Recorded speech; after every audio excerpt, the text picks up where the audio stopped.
Greetings all, and welcome to my video. From CollectiveEvolution.com. Are human clones real? Music star says he's a second-generation clone. By Arjun Walia. The facts. Recently, a popular rapper named Lil Boo claimed he is a clone who was cloned by a company called Clonaid. He ignited a debate, but the fact remains, human cloning has been a controversial topic for years, and it might have already been done. Reflect on. Different types of cloning may exist, including the transferal of consciousness into another body. It could also have health benefits, but is it right?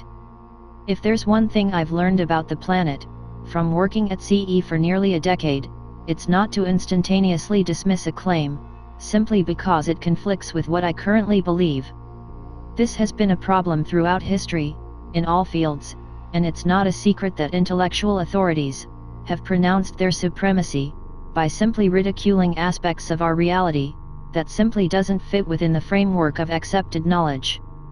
We've come a long way, and we now live in a world where labeling something as a conspiracy theory is actually harmful and detrimental to moving forward. 9/11 is perhaps the best example we know, despite the fact that the US government still sticks to their official story, while practically all of America has now seen through the cracks and lies. Another great example would be Edward Snowden. Prior to his leaks, mass surveillance was considered a conspiracy theory. UFOs are another one that is no longer a debatable topic. UFOs exist. The extraterrestrial conversation is the one we are having now, along with other metaphysical realities. Revelations continue to make their way into the mainstream, and when the global elite ridicule them, or label them as false, without explaining why, or presenting any evidence, it just hurts their agenda even more. So while we as a collective have had on so many different topics in the past, it's exciting that many more of us are becoming aware of this, and we are now reacting. We are in the midst of great change. In today's day and age, it's vital to keep an open mind, allow your belief systems to be challenged, as new information that is backed by evidence is hard to ignore. We have to come to terms with aspects of our reality and the human experience that don't resonate with us, so we can begin to change the story. Ready to hear about cloning? This is why it might be a good time for an article on cloning, to simply challenge you to observe your reaction to something you may not believe. What was once considered crazy is no longer so in so many areas, and perhaps this is the trend we are seeing with regards to the idea of cloning. For those of you who don't know, cloning on animals has been done and repeated in labs. Experts are also looking at cloning to regenerate new organs that could replace faulty ones. Multiple universities intend to produce cloned human embryos in order to derive stem cells for medical research on diabetes, Parkinson's disease, and other diseases. Dolly the sheep made headlines when she became the first, that we heard about, mammal to be cloned from an adult cell. Prior to Dolly, several clones had been produced in the lab, including frogs, mice, and even cows. All of them had been cloned from the DNA from embryos. Scientists also recently cloned monkeys for the first time. So is it really hard to believe that it's been done on humans? UN prohibits human cloning. Shortly after Dolly was cloned, the United Nations General Assembly gathered to create a declaration on human cloning, where member states were called on to adopt all measures necessary to prohibit all forms of human cloning. 84 countries were in favor of the ban, 34 were against it, and 37 member states chose not to vote at all. It raises a number of philosophical questions for sure, but how fitting was it for the UN to pose these sanctions during this time? Below is an excerpt from a Wikileaks document, describing a meeting at the UN in 2008, with regards to human cloning, expressing that many countries believe that any human cloning is unethical and an assault on human dignity, and transforms humans into commodities, devaluing human life, and the relationship of human beings to each other. The document goes on to state, an effort to ban reproductive human cloning, while being silent on research cloning, would suggest something less than total condemnation of all cloning, and thus be inconsistent with the UNGA declaration. There can be no exception for research cloning, which would require the destruction of all cloned embryos.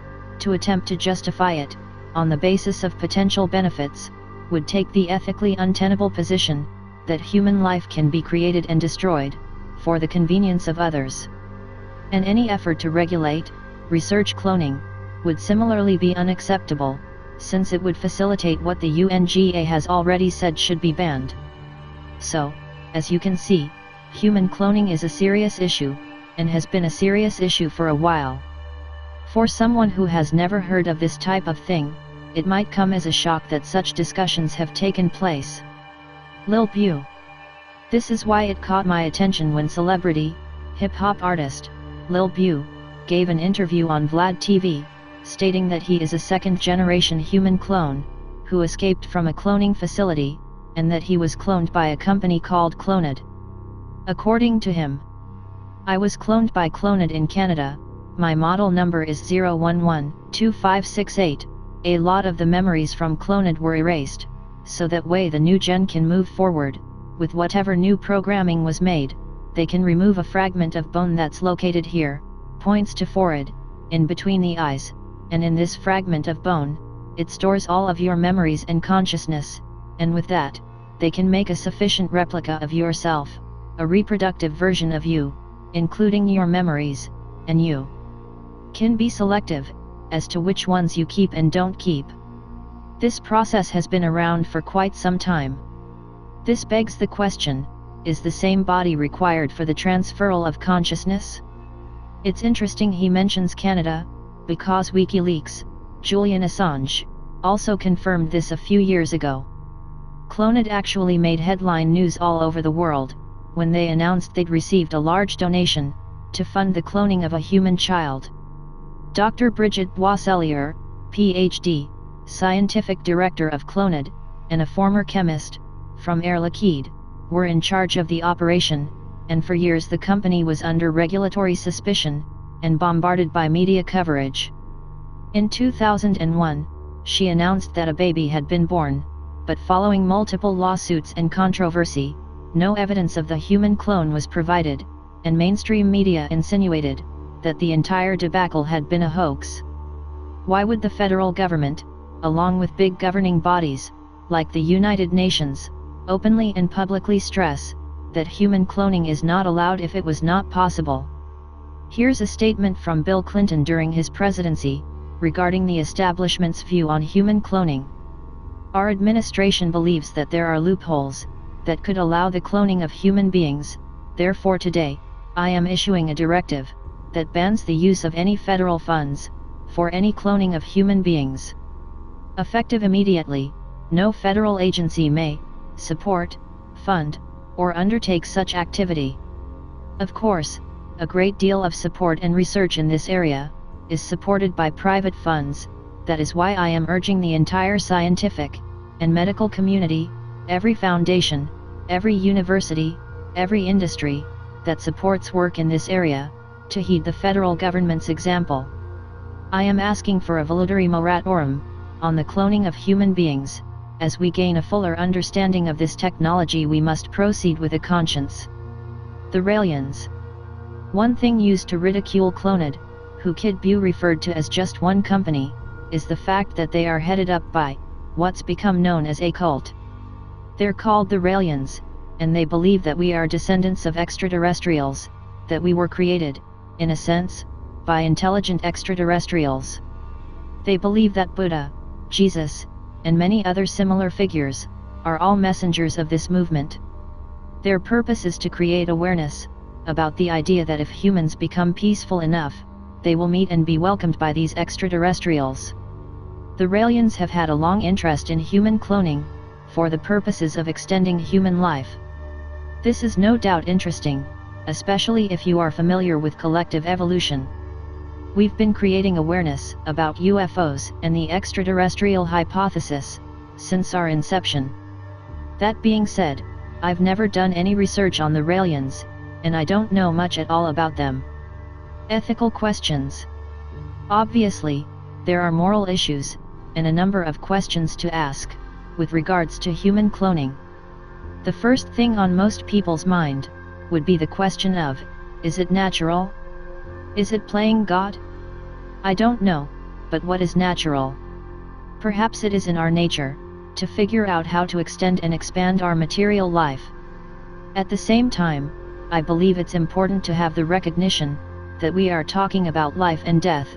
At the material level, I do believe that the non-material aspect of ourselves, our soul, is something eternal. The fact remains, this technology is out there, and has been out there for a long time. It's not uncommon to hear about new technology, and developments, 50 to 100 years, past their inception. New technologies are also subject to secrecy orders, if the global elite decides to use them in any sort of way. All they have to do is justify it being a national security issue, and then they don't have to tell anybody. We don't know much about cloning, the details, the possibilities, or how human consciousness, and the human soul play a role. There are still many unanswered questions, but at the end of the day, it's all about changing the human experience, and exploring what we are capable of. Perhaps we live in a world full of technologies, that are far beyond what we can even comprehend? If these technologies can be brought out, in order to benefit humanity, I'm all for them, but it's really the intention, and the consciousness, behind that technology, that determines if it's at all necessary in any kind of way. Clearly, there are still a lot of unanswered questions with regards to this, and that comes as a result of a lack of transparency. What also attracts me to this, is the fact that the powers that be, seem to be sharply against it, and I doubt this is due to moral, ethical reasons. Does the release of cloning technology threaten the global control structure, similar to the way free energy would? Are there powerful interests being threatened here? What are the implications of cloning? Thank you for watching. Please help spread the word, and make a difference, by sharing and subscribing for more thought-provoking content, and give us a thumbs up if you liked the video. Your support is greatly appreciated. Be aware, and stay safe.